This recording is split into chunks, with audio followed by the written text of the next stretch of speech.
Yes, be ready. Start.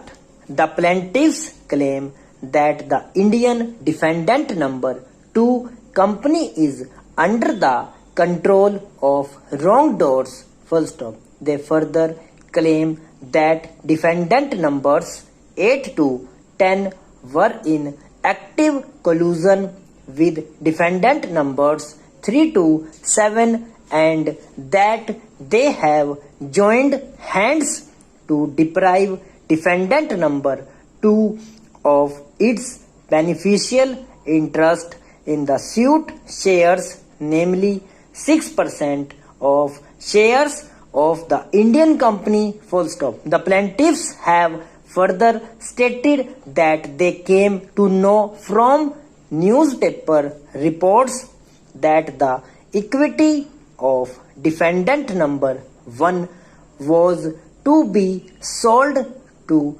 private equity investors through a bidding process and that defendant numbers 3 to 7 along with defendant numbers 8 to 9 were attempting to sell their investments in the Indian company. Full stop. It was urged that in case such a sale was to happen, defendant number 2, which had financed the purchase of such shares, would be put to loss if its beneficial interest was not recorded in the books of the Indian company. Full stop. While filing the suit, the plaintiffs had filed application number 292 of 2018 seeking leave to institute the suit within the jurisdiction of the High Court of Judicature at Madras. Full stop.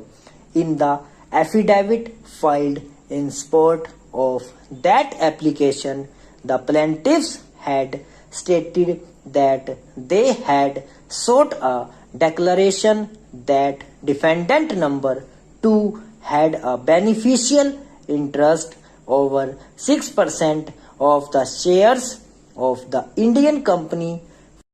Next stanza.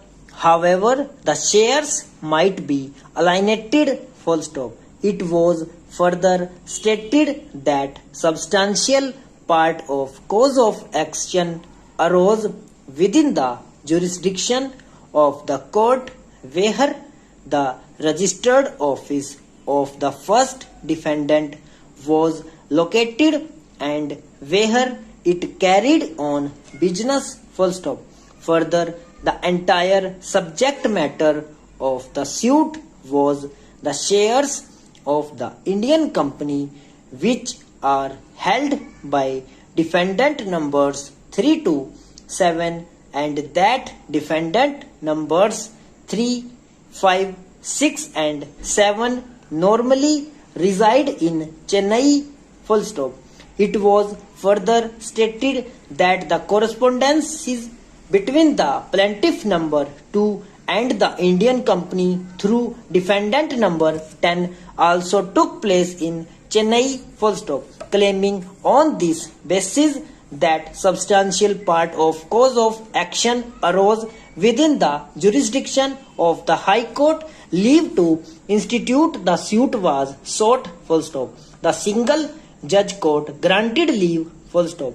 As noted above, the contested defendants filed applications for revocation of the order granted leave to the plaintiffs. Full stop.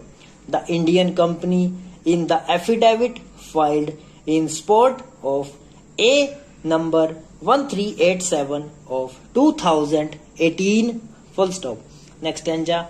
It was urged that order granting leave should be revoked on this ground itself. Full stop.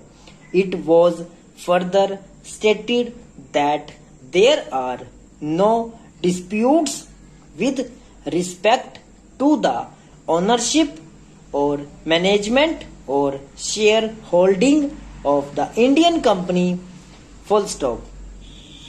It also took the stand that the plaintiffs are neither the shareholders nor the directors of the Indian company and therefore they had no right to sue and consequently the suit itself is not maintainable, full stop. It also averred that the disputes between the plaintiffs and defendant numbers 3 to 7 arose